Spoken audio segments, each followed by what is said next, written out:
Hey guys, welcome back to our channel.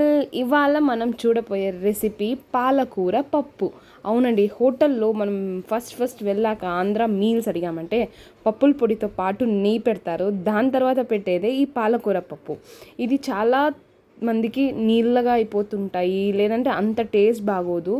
But నేను ఇలా try చేశాను, చాలా బాగుంది. అందుకే రెసిపీ షేర్ చేస్తున్నాను. ముందుగా మనం ఏం చేయాలంటే కుక్కర్లోనే చేసుకుందాం. ఇది క్విక్గా అయిపోవాలి కాబట్టి కుక్కర్లో ఆయిల్ వేసుకొని గార్లిక్ మరి red chillies, green chillies add చేసుకోండి. దాంతోపాటు ఆనియన్స్ యాడ్ చేసుకొని లైట్గా సాటే చేసుకోండి.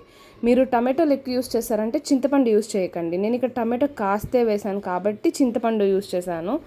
ఈ చింతపండు వేసేసి కూడా మనం ఒకలాగా ఫ్రై చేసుకుందాము. మరి ఇదంతా కొంచెం లైట్గా రోస్ట్ అయ్యాక నేను ఇక్కడ ఆల్రెడీ విడిపించిన పాలకూరలు పెట్టాను. బాగా వాష్ చేసి దాన్ని కుక్కర్లోకి యాడ్ చేసుకుంటున్నాను. మళ్ళీ నేను ఇక్కడ మసూర్ దాల్ మరి తూర్ దాల్ రెండుటిని నానపెట్టాను అనమాట. సో రెండు యూస్ చేసినా, మీరు ఒక్కటి యూస్ చేసినా కూడా పర్లేదు, టేస్ట్ చాలా బాగుంటుంది. ఆ పప్పుని కుక్కర్లో వేసుకుందాము. కుక్కర్లో వేసుకొని కావాల్సినంత పసుపు, మీరు పసుపు యూస్ చేయకపోయినా పర్లేదు, బట్ నేను ఖచ్చితంగా యూస్ చేస్తున్నాను ఇక్కడ.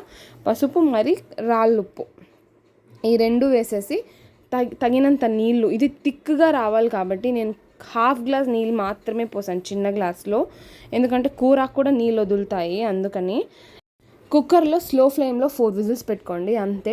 అది బాగా ఉడికిపోతుంది. చూడండి, ఇక్కడ బాగా నెనుపుకున్నాను నేను. మీరు స్మాషర్ ఉంటే యూస్ చేయండి. తర్వాత తాలింపుకి జస్ట్ గార్లిక్, ఆనియన్, ఆవాలు, కరివేపాకు, ఎండిమిరపకాయ కావాలంటే వేసుకోండి, అంతే. చూడండి ఎంత థిక్గా, ఎంత బాగుందో. ఇది సంగటికి మాత్రం కాదు, అన్నం కూడా సూపర్ టేస్ట్లో ఉంటుందన్నమాట. మీరు ఏ ఒక్క మసాలా యూస్ చేయకుండా ఈ పాలకూర పప్పుని ఇలా ట్రై చేసి చూడండి, ఖచ్చితంగా మీకు నచ్చుతుంది. సాల్ట్ అంతా మీరు సరి చూసుకోండి. కారం ఎక్కువ కావాలంటే మీరు ఎండిమిరపకాయ ఎక్కువ వేసుకోండి, అది ఇంకా మంచి టేస్ట్ ఇస్తుంది. ఇది హెల్దీ మరి ఒక టేస్టీ అయిన రెసిపీ. మీ ఇంట్లో ట్రై చేసి ఎలా ఉందో చెప్పండి. Thank you so much. Bye bye.